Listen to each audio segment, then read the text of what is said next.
Say hello to the new SwimOutlet.com. Enhanced navigation, larger, higher resolution imagery, more filtering and search capabilities so you can find what you need faster. As always, low price guarantee and free shipping on $49. The redesigned SwimOutlet.com. Dive in, say hi.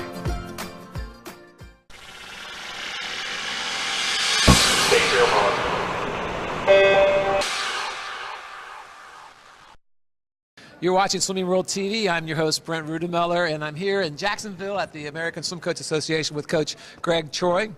Thanks for joining us. For those who don't know Coach Troy, he's the head men's women's coach at the University of Florida. He was the head men's coach in 2012 in London, I guess it was, for the Olympic team. And he's here giving a talk on training. So let's get into the cliff notes. What was the main message you were trying to talk to coaches today? I think we tried to look at things as a whole career perspective and how important that there's lots of pieces to what goes into swimming well. I mean, you got to do technique, and you got to swim. You got to swim fast. You learn how to swim slow. Correct is important.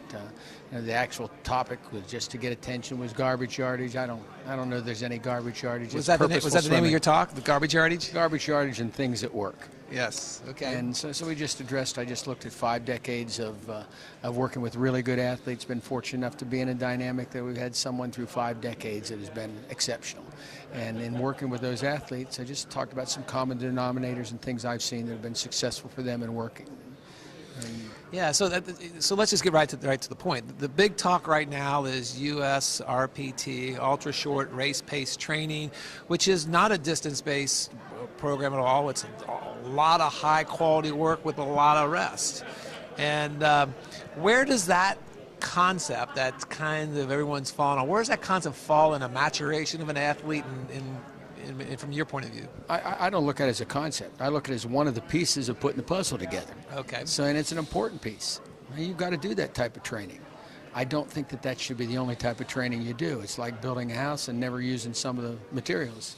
There's more than just that goes into swimming, and there's some things that happen in training that the physiologists don't really understand nor can measure. And anything you do, if you do only that, becomes very rote, routine, tedious. So I think there's a lot of pieces of the puzzle, and if you want a completed picture, you got to use all the pieces. Now, how you use them and what percentages, that's a matter of coach and athlete to discuss between them. But yeah. So we talked a little bit earlier about garbage yardage, and how does just slow swimming, how does that really make a fast swimmer? Yeah, I'm not sure that slow swimming, you've obviously got to swim fast. I think that the key in a swimmer's career is repetition of correct. You have to learn how to do it right at the earliest possible age, and then you repeat it often. And there's very, very few things in life that you actually do for less periods of time and get better at. And it doesn't matter whether it's your social life, it doesn't matter whether it's your family structure, it doesn't matter if it's running your TV show or your magazines. If you put in less work, there's probably a chance that you aren't going to get as good of results. Now, you can work more efficiently, but if you work efficiently for the same period of time, then you get even more out of it. But it's not about less time, and it isn't about volume. It's about repetition of correct and doing things appropriately. So if it's not less time, it's putting the time in to do something over and over and over again to the point where it just becomes, perfected. And you would like it to be perfection, right? You certainly don't, and you certainly don't you don't want to necessitate something that is incorrect. But when you swim fast, you should swim fast with good technique, and when you swim slow, you should swim slow with good technique. There's a greater opportunity when you swim fast with good technique of fatiguing, which means you've got to increase the amount of rest you give between bouts, whether those bouts be 5 seconds, 10 seconds, 40 seconds, 2 minutes. If you're going to go fast, there's a fatigue factor built in, and you don't want to swim with poor technique. So in the amount of time you're using, if you're in fact going to swim fast, and that's part of the deal, it might take you longer to do the same number of repetitions as what it does if you do it repeatedly at a slow. So it's a matter of how you put all the ingredients together, because in reality, both are important. In reality, there are no shortcuts. There are absolutely no shortcuts. Yeah. Well, we saw 70,000 yards up there. Was that just kind of a benchmark? I mean, you were talking. You threw out a number there for people. 70,000 is 9 practices a week of 7,000 plus. I don't know that's. I think at some point in their career, the athlete needs to be some version of that.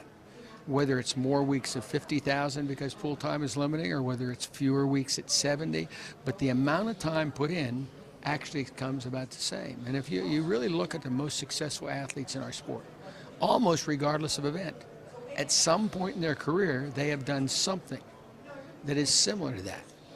And I think if we completely remove that, we're going to find that someplace down the road, maybe not immediately, but someplace in the future, we may not have the longevity of careers that we're seeing from the people that have done that.